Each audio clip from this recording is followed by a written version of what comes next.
What's the best way to get started in coding? 1. Pick a language.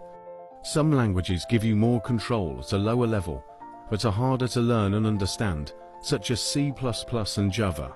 Other languages are easier to start with, but are higher level such as Python or JavaScript. If you're interested in web development, consider starting with WordPress and PHP or React and JavaScript. 2. Sign up for a course or specialization. There's the Python for Everybody specialization from University of Michigan, or the Coding for Everyone, C and C++ specialization from UC Santa Cruz. 3. Determine how much time you have to dedicate to learning.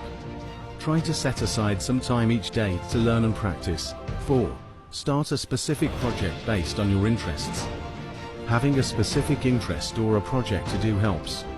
Consider a project related to your work or your hobbies that you can do outside of your specialization. 5. Ask for help. The Coursera community is here to help you along the way.